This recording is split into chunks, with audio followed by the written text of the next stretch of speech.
You are not listening to me. This isn't in my head. Something is wrong with me. I don't do drugs, but something is wrong with me. Hi. Hello. Welcome. My name is Heather. This is Miss Finn. And this is a special Storytime episode of Nice People. In one of my previous videos, I mentioned that I have a cautionary tale about benzodiazepines. And then last week, one of you commented asking if I'd been to a psych ward, and I thought, now might be the time to tell that story. Here on Nice People, I always try to talk about triggering subject matter in a non-triggering way. But I do want to give you a disclaimer.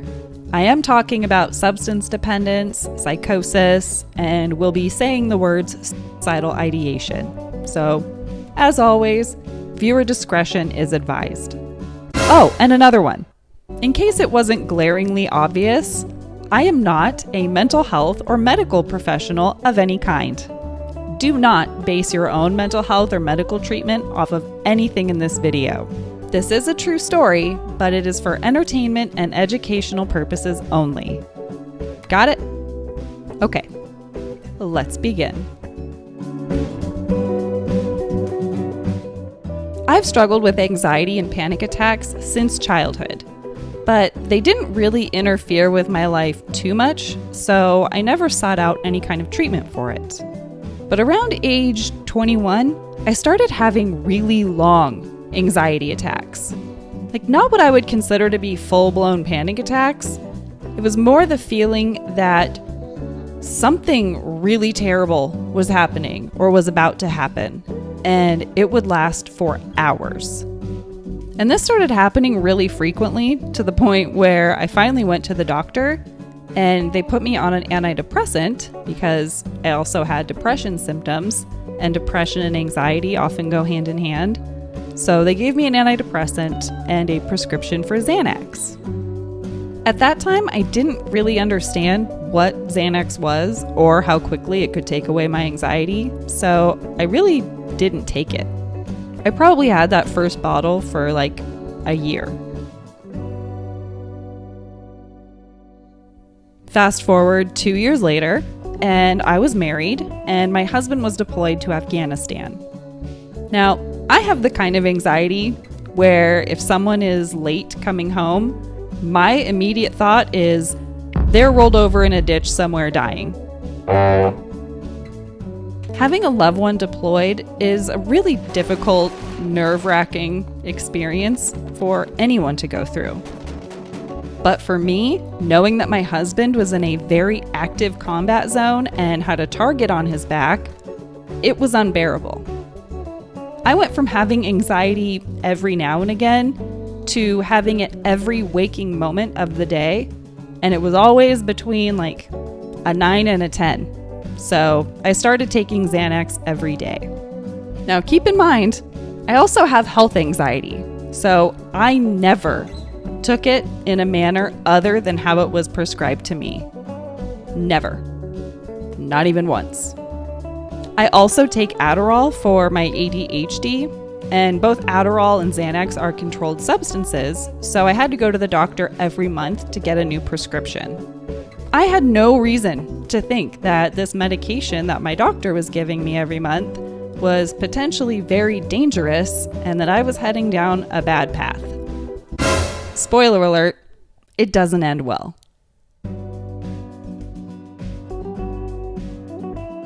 Fast forward another year, and my husband came home from deployment, and then 5 months later, we moved to Germany.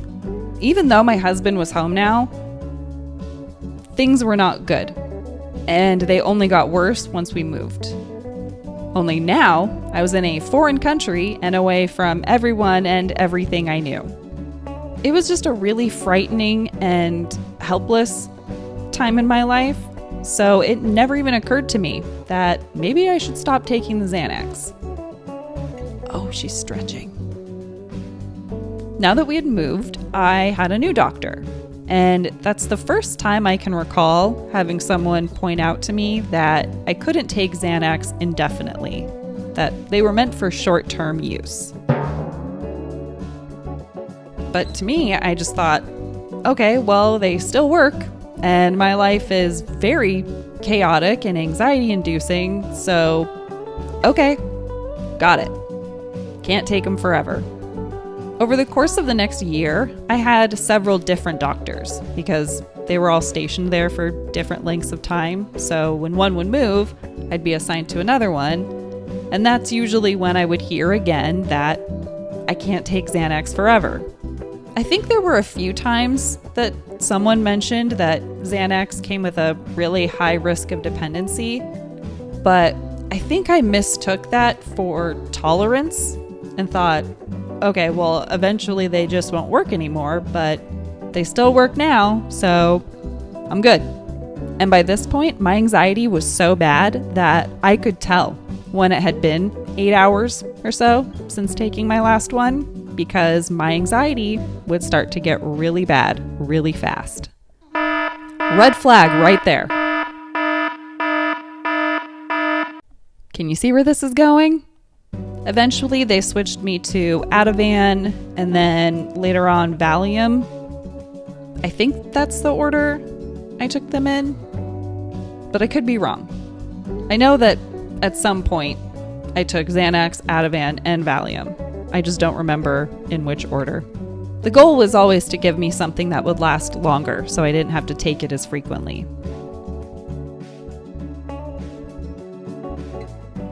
After spending 17 months in Germany, I finally came back to the States, and that meant I had to see a new doctor. It was the same deal as it had been for the last 3 years. I'd go in every month, they gave me the prescription, they'd tell me I couldn't be on them forever, and I'd be on my way. But a few months after I got back, I got another new doctor.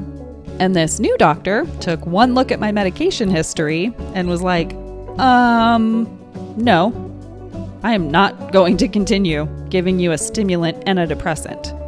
I'll give it to you for 1 more month, but you need to choose which one you want to take.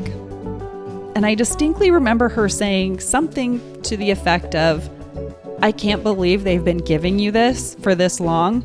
This is borderline malpractice. So that month, I had a decision to make. Adderall or benzos? And I thought, okay, well, my ADHD isn't going to go away, but maybe now that I'm home, my anxiety will be better. So I chose to stop taking the benzos. Let me be clear.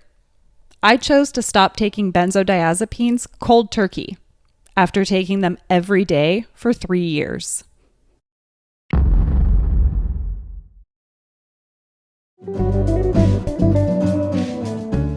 I don't know where or how things went so wrong, but I know for a fact that I was not aware of just how dangerous and life-threatening that decision was. There is no way, with my health anxiety, that I would have knowingly done something so stupid and life-threatening. No way. But that's what I did. Mind you, I did not know that I was addicted to them. I don't recall how long it took for the withdrawals to start. I'm sure that probably 8 hours after I took my last one, that my anxiety would have started to go up. I'm pretty sure the first symptom I started experiencing, besides sky-high anxiety, was the inability to fall asleep. I was tired, but the moment I would drift off, I would shoot awake again. Every time. Within a day or two, I think. My memory is a bit fuzzy here. I started having panic attacks, like rolling panic attacks. I would have one, and as soon as it would dissipate, I'd have another one. I couldn't stop shaking and still couldn't fall asleep. And I kept throwing up bile because my stomach was empty, but I was so nauseous and could not stop throwing up. I remember my chest being bruised from being up against the toilet bowl for so long and dry heaving. I was terrified. Remember, I didn't know I was going through withdrawals. I just knew something was really wrong with me. By the second or third day, I was really in bad shape.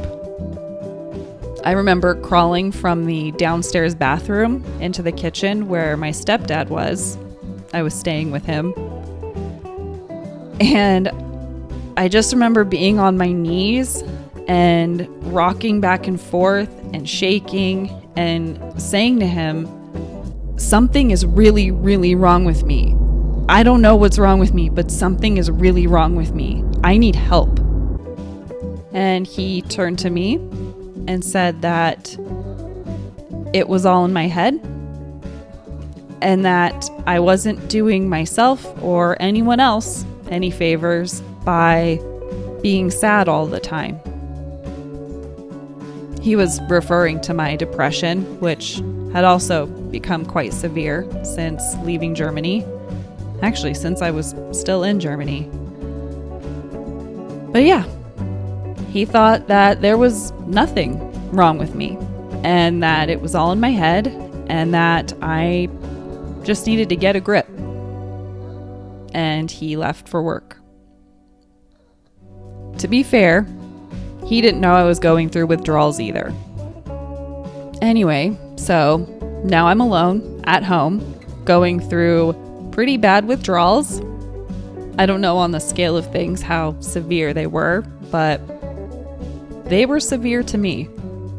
So now I was at home alone, and it wasn't too long until the psychosis began.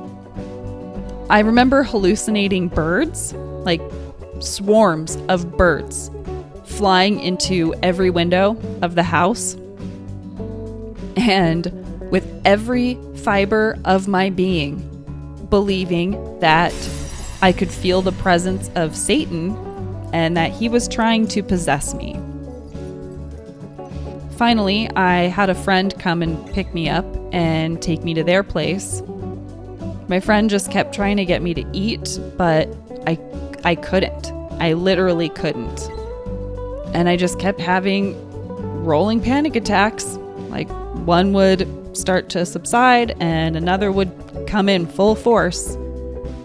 And this was going on for the better part of a day. Spent that night not sleeping again. Pretty early the following morning, I finally went to my friend and said, I need you to take me to the ER. Something is really wrong with me and I'm scared. So we get to the ER, and right when you walk in, there's a check-in desk where they asked you what you're there for. And I'm sure I said something to the effect of, I don't know, but something's really wrong with me. I don't remember how long I had to wait, but it was pretty busy in there, and everyone was getting called back into a nurse triage area to get their vitals done and I think be assessed for their priority in the ER and then sent back to the waiting room. Like, this was happening with everybody. So finally, I get called back to the nurse triage area. I'm pretty sure she took one look at me and knew I was going through withdrawals. Or at least she suspected it, because I remember her asking something like, "Ma'am, what substances or drugs do you take?" You know, trying to discern what it is I needed. Now, I have never done drugs in my life, so this pissed me off. It felt like my stepdad all over again. Like, you are not listening to me. This isn't in my head. Something is wrong with me. I don't do drugs, but something is wrong with me. Not surprisingly, she did not have time for my shenanigans. All right, you want to play dumb? Have at it.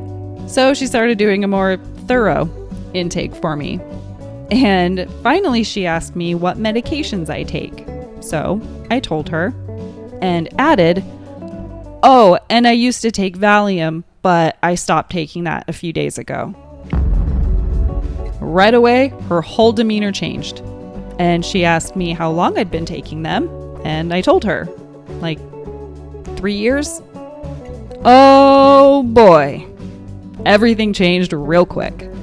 I was expecting to go back to the waiting room, but she immediately started wheeling me back to a bed in the ER and was asking me things like, had I been having seizures or hallucinations? And I'm like, what is she talking about?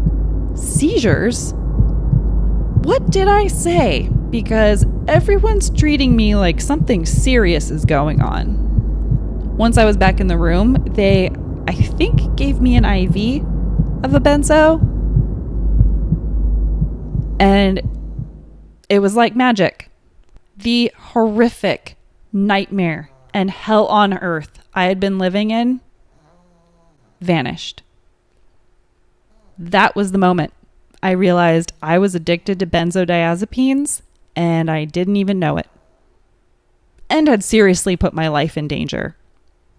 But even though my hell had ended, my recovery journey was just beginning. Given the fact that my withdrawal symptoms had included things like full-blown psychosis, hallucinations, delusions, suicidal ideation, the sleep disturbances, they recommended that I check into the inpatient psych unit at the hospital to taper off of benzodiazepines under medical supervision. So that's what I did. I'm going to try to share my experience in as much detail as I can because I know most people haven't been to an inpatient psych unit. I need to say this up front. From what I understand, my experience of an inpatient psych unit was not typical.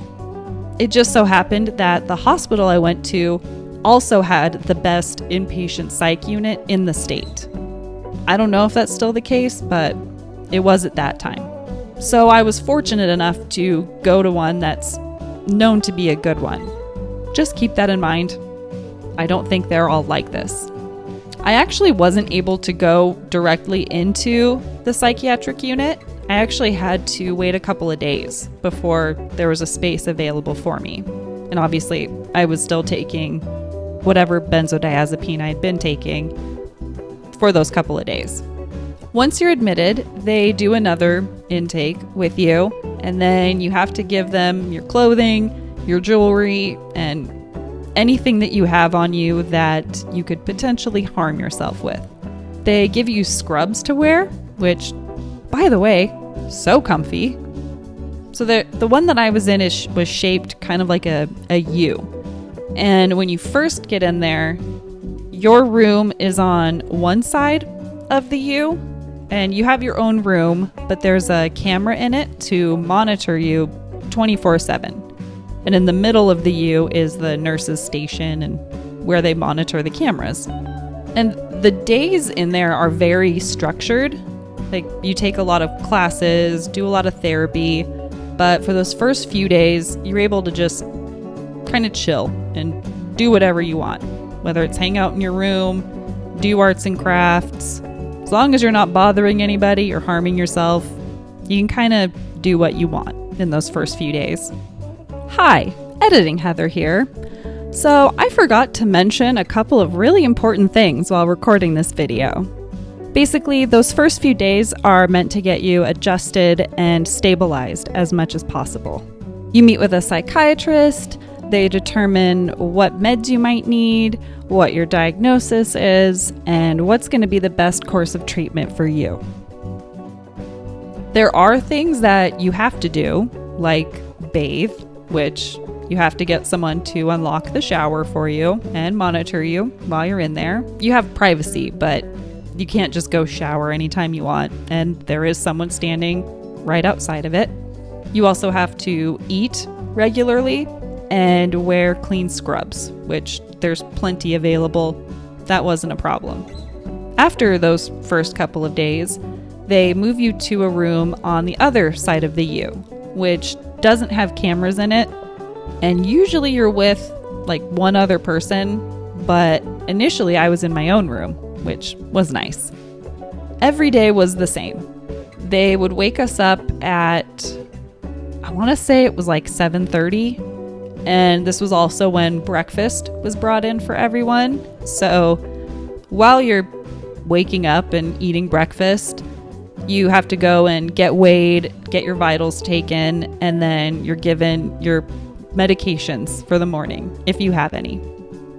And then after breakfast, we would have kind of this morning meeting where we would fill out a sheet of paper that asked us things like scale of 1 to 10, how are you feeling today? How often are you having these kinds of thoughts? What's bothering you today? Just kind of a mental check-in.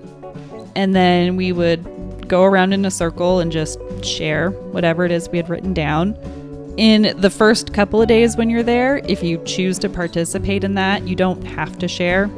And actually, if I remember correctly, you could opt out of sharing if you wanted to, but you had to be present for the morning meeting. And then after the meeting, I don't remember the order of the classes, but I want to say after the meeting, we would go and have a CBT or a DBT class. And after that, we would do a yoga and I think guided meditation class for another hour. And then it would be time for lunch. So we'd all go back into that first common room and have lunch. We would get like an hour to just kind of do whatever. If we wanted to do arts and crafts stuff, or there was actually a little courtyard in the back, we could go outside and sit out there. Just kind of time to chill. And then there was another class that we had to do.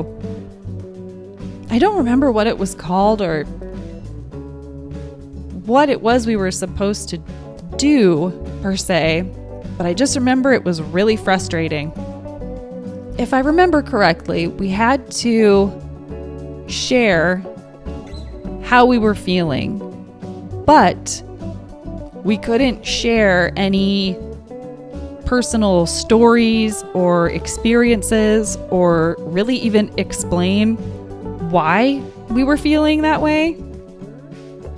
I'm not doing a good job of explaining it, I know. It was just really frustrating. Hi, Editing Heather here again. I'm sure I'm remembering this class incorrectly. What I think I remember is that it was really frustrating because we always seemed to be doing it wrong. We'd be trying to do the exercise, but would get interrupted by the moderator saying that we weren't supposed to talk about that. I just remember we all struggled to do it correctly. And they also had this rule of no rescuing anyone. So if, for instance, someone started to cry, we were told not to hand them a tissue unless they asked for it.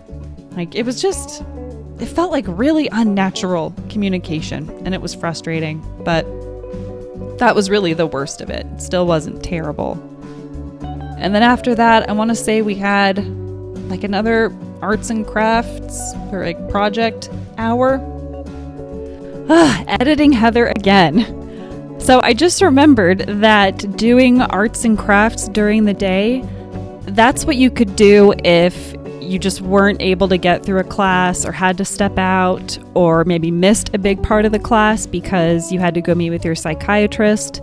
Basically, it was the thing you could go do if, for some reason, you weren't able to participate in whatever class was going on. You weren't able to just do arts and crafts all day, unless you had a good reason. And then, for a couple of hours, I believe it was every evening, would be visitation time.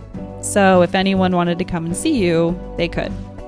And then after that was dinner.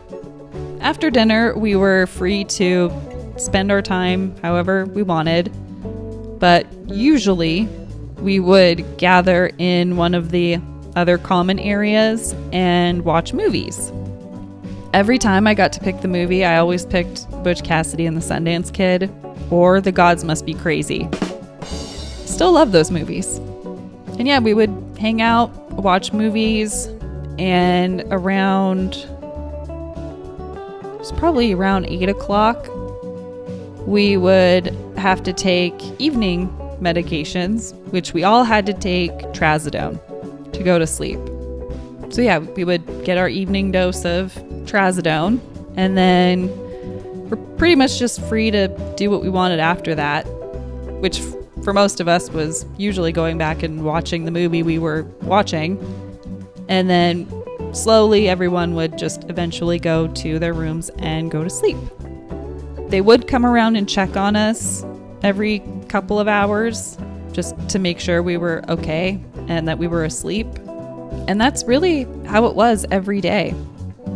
I feel like it was different on the weekends, but I don't remember there being anything different really. Oh no, Saturdays. Okay, Saturdays were days where the family could come in, like your close family, and they would have some of the therapists and staff that worked there run these, not really classes, they were more like Q&A sessions. It was a way for the family to learn more about what was going on with their loved one and how to support them once they got out, and just a way to help the families and support them. And after the first week, I was totally off of benzos, which surprising, I know. And it was looking like I was going to go home. And then, well, for reasons that weren't clear to me then, but I understand now, something changed with me, and I had to stay another week, and I really don't remember that second week. Hi, this is Editing Heather again. I wanted to mention something that I didn't address when recording. The patients, the staff, and the facility itself were nothing like what's depicted in the movies. Everyone was receiving good care and were treated well, and so, for the most part, everyone was pretty stable. Every now and again, someone would have a bad moment or a bad day, and everyone else that was in there was very supportive and would do whatever they could to help that person out. There was a real sense of genuine care for and trust in each other, like we're all in this together and we know what each other's going through without having to explain it. So the patients themselves were therapeutic in their own way. Everyone was also very conscientious of the new people that were admitted and would take it upon themselves to make sure the new people understood how everything worked and were there as support and made sure they felt like they were part of the group as soon as possible. I've never witnessed so much empathy from so many people, let alone people who were at their lowest points themselves. I don't even remember so much of what it was like when I got out. I know that in those 12 days, I had gained almost 20 pounds. I know, does not seem possible, but it's true. I could not fit any of my clothing. I was still really struggling with depression and anxiety, not surprisingly. And that was the start of me trying to get mental health care through a community mental health clinic and could not get the help that I needed.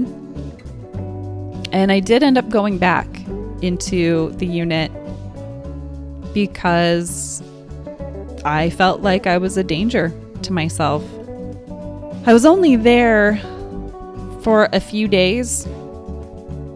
And this is really difficult to talk about without talking about my dissociative disorder, but there was a big change after a couple of days.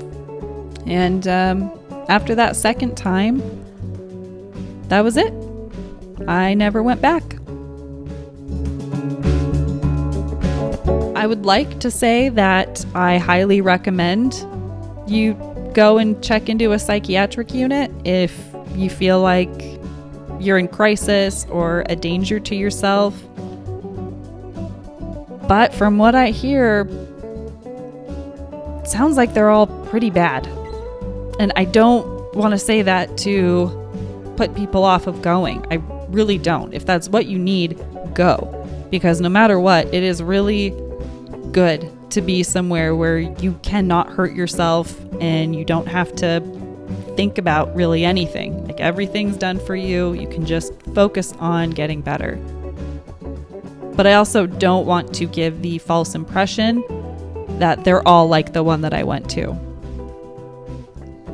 So maybe it's a good idea to do your research when you're not in crisis and find out, hey, if I were to ever need to do this, where should I try and go? Or where should I make sure I do not go?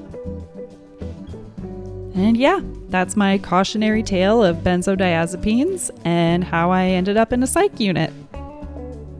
If you liked this video or found it helpful in any way, please consider liking it. And if you have any questions or comments for me, leave them in the comments and I will respond to them. Anyway, hope you enjoyed this video. It's time for me to go now. Say goodbye, Finn.